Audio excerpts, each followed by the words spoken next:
আমেরিকাতে শুরু হয়ে গেল স্নোস্টর্ম। এই দুর্যোগের মধ্যে আমি কি করি সেটাই থাকছে ব্লগে। আজকের ব্লগে থাকছে বাইরে থেকে গাছের ডাল কেটে কিভাবে আমরা ফায়ার প্লেসে আগুন ধরাই, আর পাশাপাশি আজকে আমরা খাবো আমার বউয়ের হাতের মজার কেক। তো চলুন শুরু করা যাক।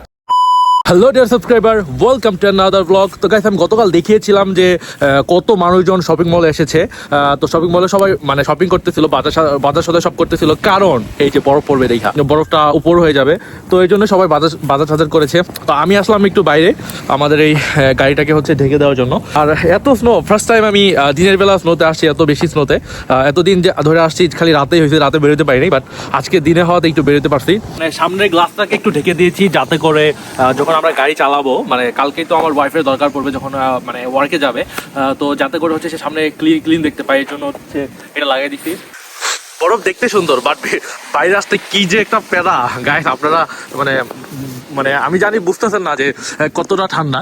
অ্যাকচুয়ালি গাইস, আমি বাংলাদেশে থাকা অবস্থায় মানে একটু ফিল করি নাই যে এত পরিমাণে ঠান্ডা হবে। আমি ভেবেছি যে ওকে ঠান্ডা বাংলাদেশের থেকে একটু বেশি হবে, এইটাই। তো গাইস, আমি এখন রুম থেকে স্নোগুলা দেখতেছি, অনেক জোস লাগতেছে, অনেক ঠান্ডা ছিল, এর জন্য চলে আসছি। আমার হাত পুরো একদম বরফ হয়ে গিয়েছিল। তো এখন হচ্ছে কিছুক্ষণ আমরা রেস্ট করব, তারপরে দেখবো বিকালে যে কি হয়, এখান থেকে দেখা যাবে। তো সবাই একবার দেখুন বাইরের পরিস্থিতি, এখন কিন্তু ঠিক এরকম দেখা যাচ্ছে। আমি যখন লাস্ট আবার দেখাবো তখন দেখবেন যে কেমন দেখা যায়। সবাই একটু মনে রাখেন এখনকার সিনারিটা, ওকে? আমিও মনে রাখতেছি যে কেমন লাগবে যখন পুরোটা বরফের চাদরে ঢেকে যাবে। সো 1 2 3। তো গাইস দেখুন, জাস্ট ওয়াও হয়েছে না? মানে এখনো পুরোটাই হয়নি, একটু পরে সন্ধ্যা হয়ে যাবে, দ্যাটস ওয়াই আমি আপনাদের আগেই দেখিয়ে ফেললাম। আর আপাতত স্নো পড়া অফ আছে, বাট একটু পড়তেছে।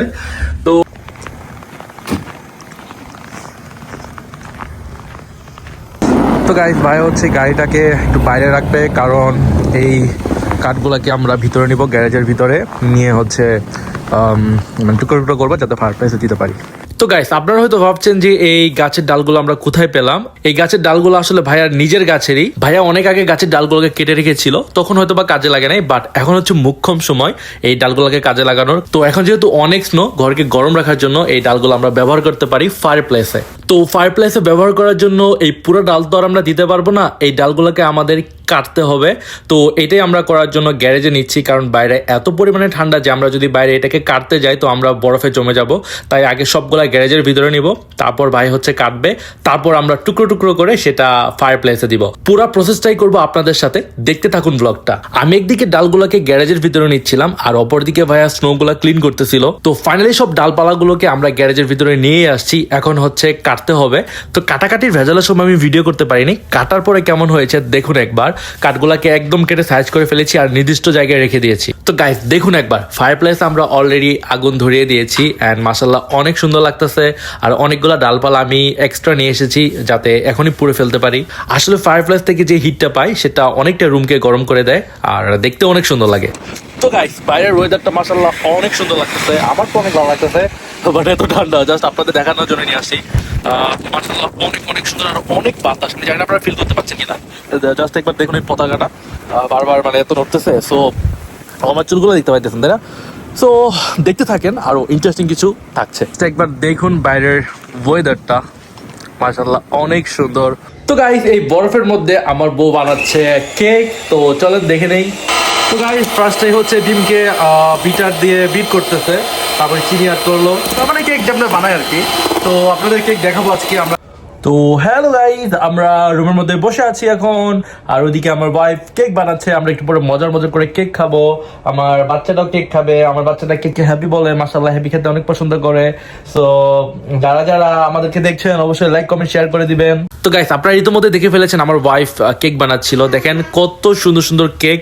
একটা হচ্ছে কাপ কেক আর একটা হচ্ছে বড় কেক, যেটা মানে বার্থডে কেক। আমরা আজকে কেকে হুইপ ক্রিম ইউজ করবো না, আমরা আজকে এমনি কেকটা খেয়ে ফেলবো। আমার ছেলে তো মাশাআল্লাহ অনেক পছন্দ করে। তো আল্লাহর রহমতে আমার বউ যেহেতু কেক বানাতে পারে, তো আমাদের এই কেকের ঘাটতিটা পূরণ হয়ে যাবে।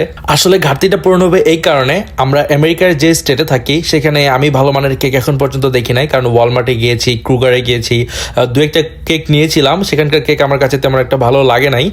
তো এর জন্য আমার ওয়াইফের কেকটাই হচ্ছে বেস্ট। তো গাইস, বাবু এখন আমার নাক নিয়ে নেবে, নাও তো 1 2 3। না বাবু নিয়ে নাও, প্লিজ নিয়ে না, দাও আমার নাক আমাকে দিয়ে দাও, আমার নাম আমাকে দিয়ে দাও। বাবু আমাকে দিয়ে দাও, আমার এখানে দাও, তোমারটা নিয়ে নিবো এখন। না দিব না, না দিব না। আচ্ছা আচ্ছা দিচ্ছি দিচ্ছি। সুন্দর।